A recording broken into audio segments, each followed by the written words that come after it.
꼭 기억해야 될 연도가 하나 있습니다. 그게 언제냐면 1968년입니다. 68. 메모네. 1968년 1월 21일. 우린 이걸 121 사태라고 이야기하는데 북한에서 31명의 무장군이 김신조가 이 청와대 300m 앞까지 밀고 내려왔던 사건.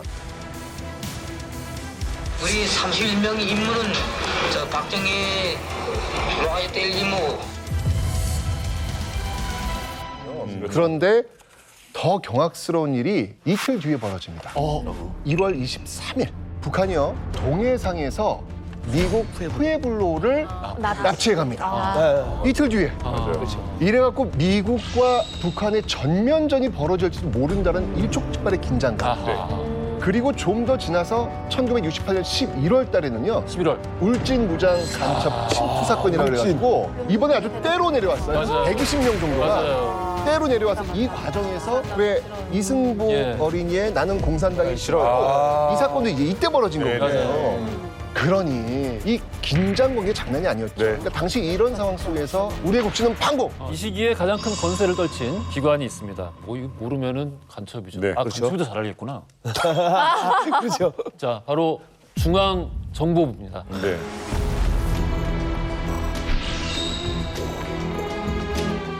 바로 모든 권력을 다 가지고 있었던 중앙정보부. 엄청난 기관이었죠. 맞습니다. 오늘 우리가 다룰 주제가 바로 이 박정희 정부의 정말 나는 새도 떨어뜨린다라고 이야기했던 중정부장. 오늘의 어떤 주인공이 되겠습니다.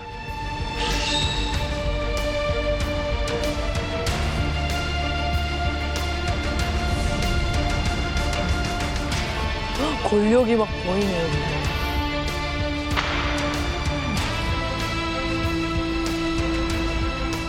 실은 제가 지난 5월 초 박 대통령 각하의 뜻을 받들어 평양에 갔다 왔습니다.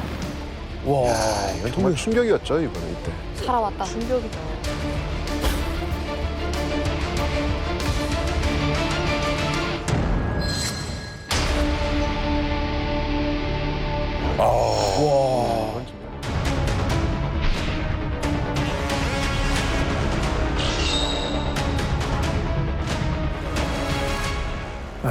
나는 이동복이라고 합니다.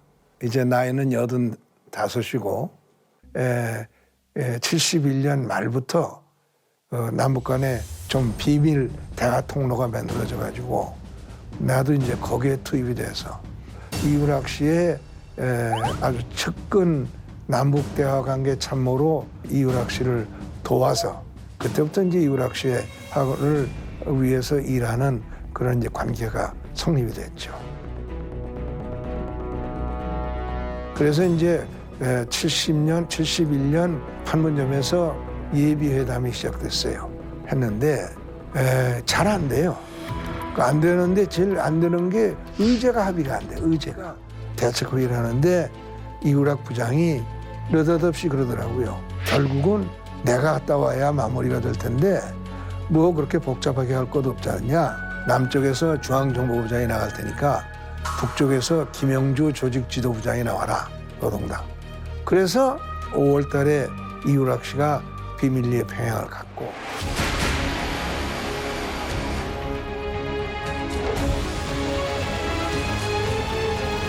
결국 중정부장 이우락의 평양행이 이렇게 성사가 된 거네요. 나 근데 걱정은 그거지. 이렇게 북한에 발 들이면 잘못하면 볼모로 잡혀가지고 이상한 상황 만드는 거 북한 잘하잖아. 선수예요. 그래놓고 한 2달 묶어놨다 보내버리면 그렇지. 자, 이제 상상을 한번 해보자고요. 이제 왜냐면 우리는 이제 극단적인 일이 벌어질 수 있다는 것도 우린 감안해야 될 거 아니에요. 만약에 잡혀가지고 고문을 당했다.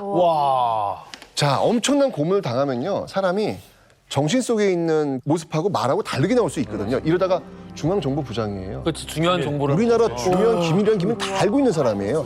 이게 누설된다면 우리한테는 어마어마한 손해잖아요. 굉장히 그 위험수가 많은 거예요. 그럼 그래서 결국 이 박정희 대통령이 직접 부릅니다. 나가기 전에 그러니까 박정희 대통령도 굉장히 그 당시 굉장히 긴장했던 것 그럼요, 같아요. 그럼요. 이게 어디로 튈지 모르는 상황이니까 그래서 이제 불러가지고 이제 임무 보고를 다 들어요. 어떻게 준비했으면 그리고 나서 박정희 대통령이 넌지시 한마디 탁 묻죠. 자네 떠날 준비는 됐나? 청산가리 준비했습니다, 각하. 라고 이야기를 합니다. 어머 어떡해. 중앙정보부의 수장 이우락 부장은요 1972년 5월 2일 드디어 북한 땅을 밟게 됩니다. 과연 그는 저 다리로 돌아올 수 있을까요?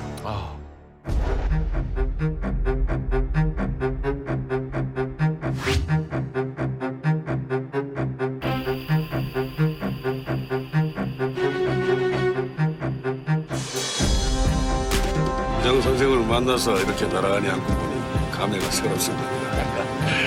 이후락은 김영주를 상대로 회담도 하고 만찬에서 함께 어울리며 김영주의 의중을 떠보았습니다.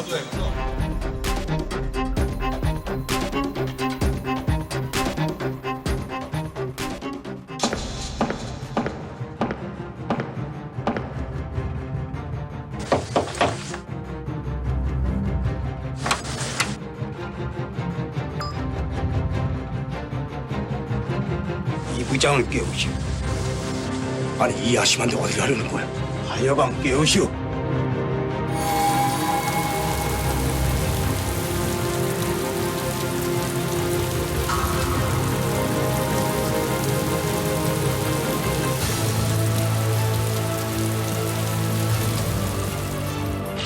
어디를 이 밤중에 데려간 걸까? 청산가리? 야, 와, 얼마나 떨렸을까.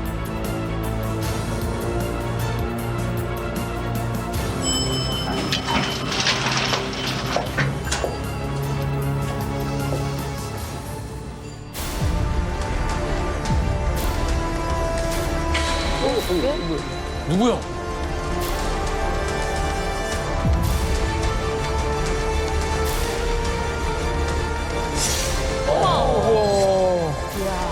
이 시간에 대박이다. 이 시간에 우와. 야, 한시에. 아니 진짜 엄청 무서웠을 것 같아요. 근데 어떻게 보면 이제 와. 김일성을 만나기 위해서 이제 북한이 이게 납치하듯이 이렇게 데려가는 거잖아요. 그러니까 이우락 입장에서는 완벽한 납치가 되는 거예요. 그 야심한 밤에 자고 있는데 갑자기 들어와서 옷 갈아입으라 그러고 그리고 자신이 한 번도 만나지 못한 어떤 의문의 남자가 와가지고 자신을 지금 데리고 가고 있단 말이에요.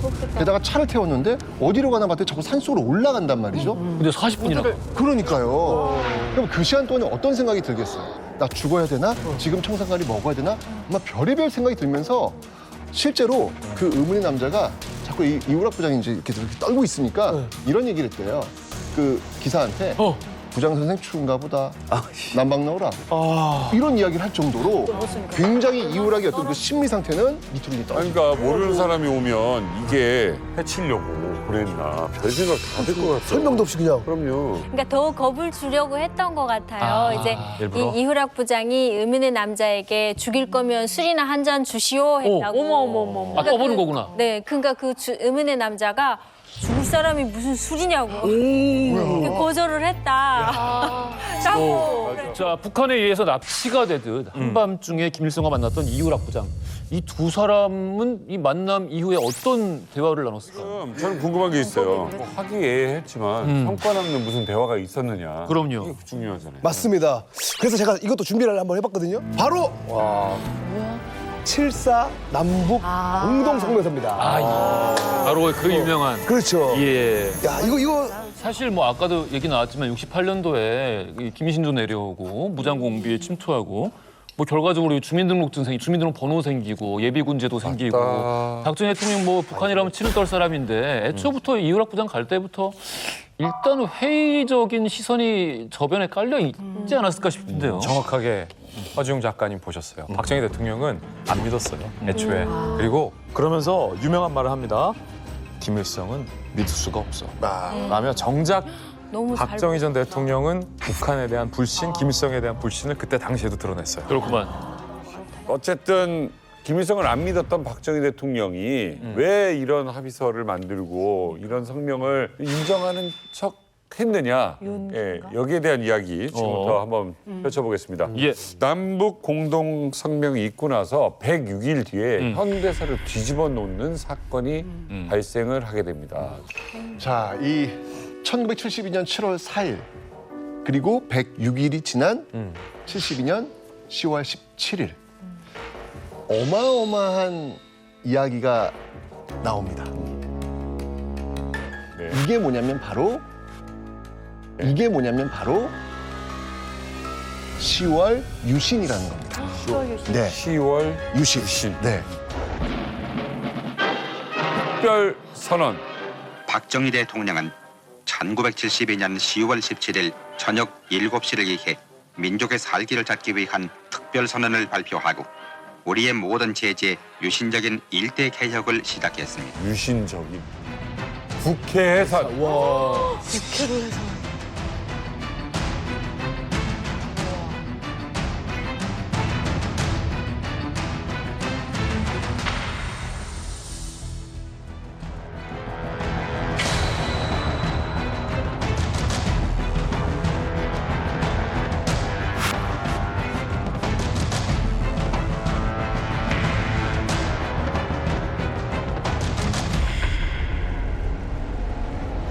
시 10월 유신 특별 선언이 있었습니다. 그렇습니다.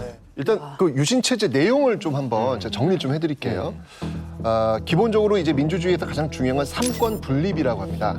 삼권 분립 이건 뭐냐면 입법, 사법, 행정 서로 이제 견제할 수 있는 어떤 그 기능들이 만들어져 있잖아요. 유신은 이걸 다 무너뜨린 거예요.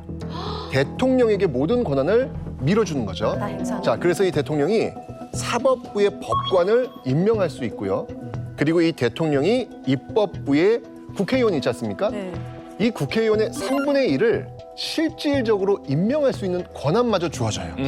그러니까 입법, 사법, 행정을 그냥 다 틀어주고 있는 어찌 보면 조선의 왕보다도 더 많은 권한을 지금 부여하고 있는 것이죠. 국회의원 3분의 1 이게 무슨 얘기예요? 그러니까? 아니 그러니까 입법 기능을 완전히 그 행정부, 대통령이 그냥 틀어주고 있는 거나 마찬가지예요. 맞아요. 예, 3분의 1은 이미 자신의 어떤 여당을 만들어버린 거잖아요. 나머지만 성공하는 거죠. 지명을 해요. 대통령이 딱딱딱딱딱딱 지명을 하면은 통일주체 국민회의라는 또 단체가 있거든요. 거기다가 맡기면 거기서 찬반 투표를 하는데 얘들이 뭐냐면은 한 사람 한 사람 찬반이 아니라 통째로 딱 가지고 찬성 반대. 어머. 100% 찬성이지. 북한이네. 딱 북한이란데요, 글쎄. 그러니까 선거가 아닌 거야. 박정희 찬반 투표를 하는데 박정희가 그때 뭐냐 99.9%. 와. 그러니까 0.1%를 왜냐? 박정희의 한자를 잘못 써서. 그렇지. 아니 그러면 그때 투표 옛날에 사진에서 본 것 같은데 동네에서 이렇게 하는 게 아니라 어디 뭐 모여가지고 갖고 뭐 그랬던 거 장충체육관. 그렇지. 이제부터 이제 그 유명한 체육관 대통령이 그렇지. 등장을 하는 건데, 그러니까 기본적으로 대통령의 임기가 있긴 있어요. 6년입니다. 예. 근데 이 6년이 의미가 없는 게 이러네. 통일주체국민회의 지금 방금 말씀하셨잖아요. 여기에서 대의원들이 모여가지고 대통령 뽑는데 이 대의원들이 대통령에게 우호적인 사람들로 구성이 된 거예요. 결국 이 말은 뭐냐면 대통령 임기 6년은 의미가 없고요. 종신, 죽을 때까지 대통령을 체육관에서 뽑는 체제를 만들어 놓은 거죠. 종신 체제를 구축해낸 것이 바로 유신 헌법이다라고 볼 수 있겠습니다. 그렇습니다. 자, 우리 한국 정부 같은 경우는, 그러니까 박정희 대통령 같은 경우는 7.3 안보 공동 성명을 통해서 얻을 수 있는 게 명징하게 있습니다. 그리고 결국 얻었고요. 북한은 뭘 얻을 수 있을까요? 똑같이 얻을 게 있어야 정말 꼴보기 싫어도 손을 내밀어서 같이 박수를 칠 수 있잖아요. 지금 생각해 보면 북한도 얻을 게 있었기 때문에 그렇죠. 하지 않았나. 이란이 아니다. 60년대 말까지 북한은 소위 그 8월 정파라고 하는 김일성의 권위에 도전하는 정파 세력들이 계속 나왔고, 이걸 당대의 등을 통해서 계속 김일성은 치고. 그러니까 그 전까지는 사실 일당 독재가 아니었죠. 아니었죠. 예. 아, 그전에는 조금 약간 다른 세력도 아유, 있었어요. 그럼요. 예. 김일성은 70년대 들어서면서 나도 뭔가 해야 되겠다 생각했을 거예요. 요거 딱 끝나고 한국에서 막 유신 뽑 나간 즈음에 저는 아직도 생생해요. 갑자기 북한에서 우뚜바라는 비행기가 평양시 항공에 뜨더라고요. 너무 낮게 떠서 저거 왜 저러니 했는데 삐라를 뿌렸어요. 허회를 뿌렸어요. 허회. 비행기로. 헌법 개정. 김일성 주석제. 그래서 김일성 주석을 북한도 선고했다 그러면서 98.9% 기억나야지. 98.9% 똑같네. 김일성 또 주석 똑같이 이용했네. 한민족이니까. 찬성. 더 세, 더 세. 그래서 제가 어릴 때 물어봤어요. 그 찬성이라는 건 투표를 했다는 얘기네. 예, 투표. 그래서 왜 100% 아니냐 하니까 그 나머지 0.몇 %는 못 받아 나간 사람들, 뭐 아파 있는 사람들, 해외에 나간 사람들, 우리는 100%다. 뭐 이런 기억이 나는데 여태 김일성을 그러면서 북한에서는 처음으로 70년대에 주석으로 만든 거예요. 그러니까 주석이란 말이 이때 나온 거죠. 비슷한 거구나. 시기가 비슷한 게 아니라 날짜가 같은 날 발표됐어요. 예, 예. 같은 날. 10월 유신과 조선 사회주의 헌법인가요? 같은 날 공표됐어요. 와. 이유락이 그러면 이유 네. 어떻게 좀 됐어요? 자, 지금 우리 이야기를 쫙 했잖아요. 7.4 남북 공동성명 그리고 10월 유신. 이 총 감독이 누구였죠? 이우락이요. 이우락이었잖아요. 야, 그럼 이제 이우락의 이 어깨의 힘은 뭐 엄청 올라갔을 거 아니에요. 누가 봐도 이우락은 최고 권력의 그 다음 2인자로서 지금 군림을 했습니다. 자, 이렇게 되니까 이제 되는 게 없는 거예요. 주변 사람들도 이제 이우락한테 줄을 서기 시작하는 거예요. 보이잖아요. 자, 유신 체제 그 다음에 윤필용이라는 사람이 이제 이우락에게 이야기합니다. 윤필용. 예. 군인. 그 유명한 윤필용. 예. 형님.